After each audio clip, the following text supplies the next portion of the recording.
Si aujourd'hui tu cherches à perdre du poids mais que tu manques de volonté, cette vidéo va très probablement t'intéresser.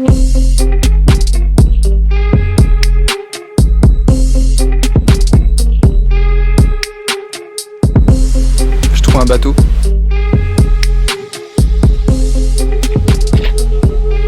Bon, je sais pas si c'est chez quelqu'un, mais on va essayer de tourner une vidéo ici. Attends. Là.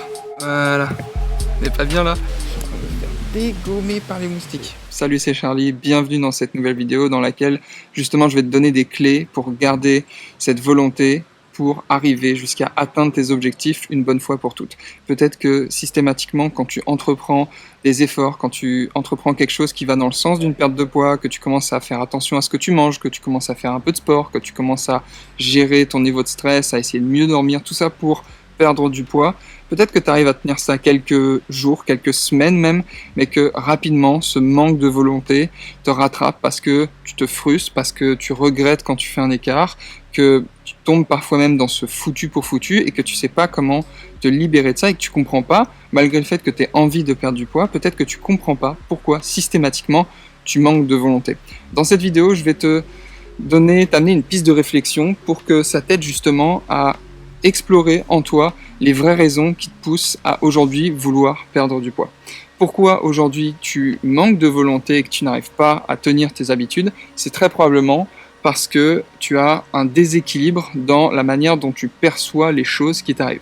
C'est-à-dire que tu es probablement davantage focus sur le négatif plutôt que sur le positif que pourrait t'amener une perte de poids. C'est-à-dire que dès lors que tu es dans un schéma mental où tu vas avoir davantage tendance à te focaliser sur ce que tu vas perdre justement en te lançant dans une aventure de perte de poids, ton esprit va être focalisé là-dessus et donc les bénéfices à perdre du poids vont venir au second plan, voire même tu vas totalement peut-être les oublier. Donc forcément, plus tu vas continuer à être focus sur le négatif et finalement à l'inconfort que ça va te produire de faire des efforts pour aller dans le sens d'une perte de poids et pour atteindre tes objectifs, plus tu vas être focus sur ce négatif, plus ça va être difficile justement de tenir ces habitudes sur le long terme. Et oui, c'est sur le long terme qu'il faut tenir ça parce que, tu le sais, c'est toujours le fruit de l'effet cumulé qui va faire que tu vas avoir des résultats sur le long terme.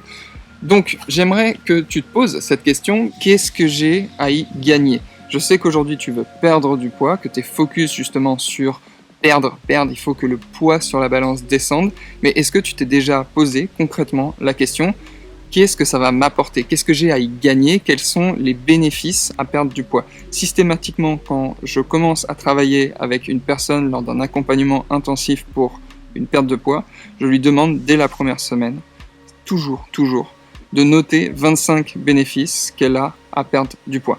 Qu'est-ce que ça va lui apporter? Qu'est-ce que ça changera? Comment elle va se sentir? Mais d'un point de vue positif, quels sont les bénéfices? Et là, dans ces 25 bénéfices, alors généralement c'est facile d'en trouver 1, 2, 3, 4, mais d'aller creuser jusqu'à 25, ça demande un peu plus de travail, ça demande de cogiter un peu plus. Pourtant, les vraies raisons de ta perte de poids, elles sont là-dedans.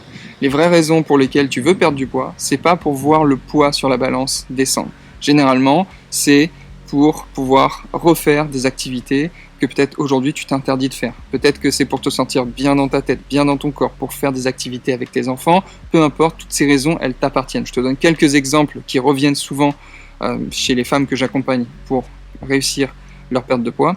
Mais ces 25 bénéfices, ils doivent venir de toi. Ne t'approprie pas les bénéfices des autres parce que tu vois une vidéo sur Internet. Tu vois, il faut vraiment que tu travailles sur ce que tu sens, ce qu'il y a au fond de toi-même qui représente ces 25 bénéfices à perdre du poids. Alors si c'est 22, si c'est 26, c'est pas grave, mais l'idée c'est vraiment de te poser, de prendre une feuille, un crayon et de te poser concrètement la question, qu'est-ce que j'ai à y gagner dans cette aventure de perte de poids que j'essaye peut-être de faire depuis toutes ces années. Donc, liste-en 25, surtout note comment tu te sens, note ce que tu ressens à écrire ces 25 bénéfices. Imagine finalement comment tu te sentiras quand tu auras atteint cet objectif. Le but de tout ça, c'est de créer une association dans ton cerveau, c'est de créer un lien émotionnel qui soit très puissant, qui soit très fort, parce que dès lors que tu vas commencer à faire ça, tu vas mettre du sens sur les actions qu'il va falloir répéter petit à petit, jour après jour, pour te permettre d'atteindre une perte de poids durable.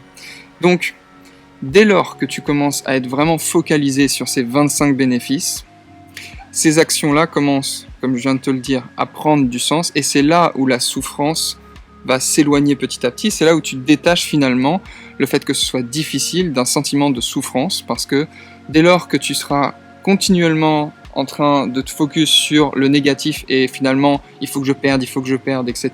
Et oui c'est difficile, etc. Tant que tu continues à être focus là-dessus, tu es dans la pure souffrance parce que tout simplement ça n'a pas de sens. Donc travaille tes 25 bénéfices et tu vas donner du sens aux actions que tu vas faire.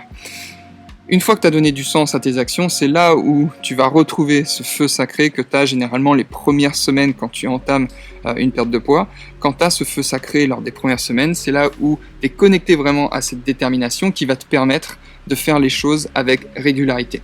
Donc, dès lors que tu commences à vraiment travailler sur le sens que tu vas donner aux choses et que tout ça est bien connecté aux bénéfices à finalement le faire par rapport à ce que ça va t'apporter, c'est là où tu commences à mettre de la clarté sur ta situation.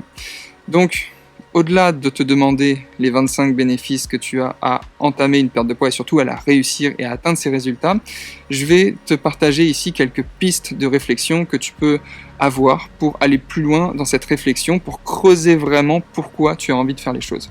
La première question que tu peux te poser, c'est qu'est-ce qui changerait si je perdais du poids ? Ok ? Peut-être que ça fait des années que tu te dis « il faut que je perde du poids, il faut que je perde du poids, il faut que je perde du poids ». Pose-toi la question « qu'est-ce qui va changer une fois que je perdrai du poids ?» et plus précisément une fois que je perdrai de la graisse. La deuxième question c'est « qu'est-ce qui ne changerait pas ?» Il y a des choses qui vont être bousculées dans ta vie, mais il y a des choses qui vont rester pareilles. Pose-toi cette question. Qu'est-ce qui change ? Qu'est-ce qui ne change pas ? Ensuite, au-delà de ces questions, qu'est-ce qui changerait ? Qu'est-ce qui ne changerait pas ? Qu'est-ce que ça change pour toi ? Qu'est-ce que ça change pour ton entourage ? Tout ça, c'est des pistes de réflexion qui vont t'amener finalement à donner beaucoup de sens dans les actions que tu vas mettre en place. Ensuite, tu peux te demander, si tu fais un peu le bilan de ta prise de poids et de tes tentatives de perte de poids jusqu'à maintenant, pose-toi cette question de qu'est-ce que ça a changé dans ta vie ? Qu'est-ce que le fait de prendre du poids ou de perdre du poids a changé dans ta vie ? Quel impact ça a eu sur l'image peut-être que tu as de toi ?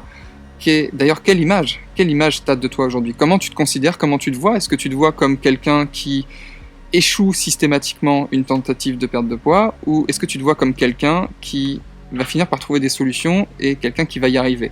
Et je peux t'assurer que dès lors que tu es connecté à cette image de toi comme étant une battante et comme étant quelqu'un qui va trouver des solutions pour y arriver, c'est là où tu entretiens cette détermination et ce feu sacré pour vraiment faire les choses. Et enfin, la dernière question que tu peux te poser, c'est pourquoi c'est une priorité pour toi maintenant ? Et c'est vraiment important que ce soit une priorité dans ta vie de perdre du poids. Ça ne veut pas dire qu'il faut laisser des personnes sur le bas-côté ou qu'il faut arrêter de faire certaines choses. Peut-être qu'il y a certains comportements, notamment dans tes habitudes, qu'il va falloir modifier. Ça, c'est sûr et certain. Si aujourd'hui tu en es là et que tu es dans cette situation, c'est le fruit de l'effet cumulé de tes habitudes. Et c'est ok, c'est juste qu'il va falloir travailler sur toi, sur ce changement petit à petit de ces habitudes pour changer finalement tes résultats et aller là où tu as vraiment envie d'aller.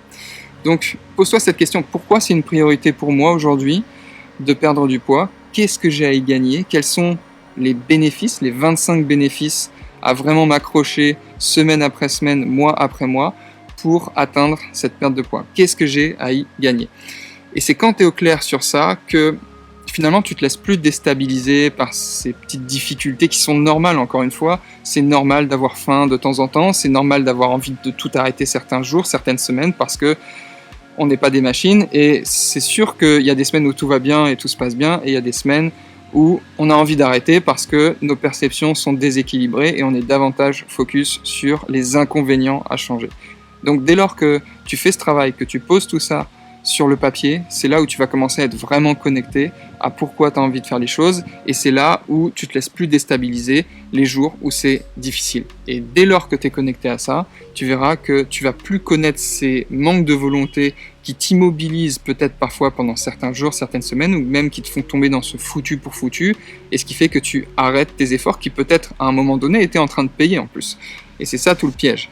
Donc, dès lors que tu travailles sur ça, que tes perceptions sont davantage équilibrées sur les bénéfices à réaliser tes rêves et à changer et à perdre du poids, dès lors que tu es bien connecté à ça, c'est là où tu deviens une vraie battante. D'ailleurs, si aujourd'hui tu veux aller plus loin et que tu veux découvrir la méthode en 4 étapes pour devenir une battante et perdre du poids durablement, je t'invite à aller voir ma formation offerte dans laquelle j'explique concrètement ces 4 étapes qu'il faut appliquer pour faire ce travail sur toi et devenir une battante et faire en sorte que le poids ne soit plus un sujet dans ta vie. Tu retrouves le lien en description et moi je te dis à très vite dans une prochaine vidéo. Prends soin de toi. Ciao.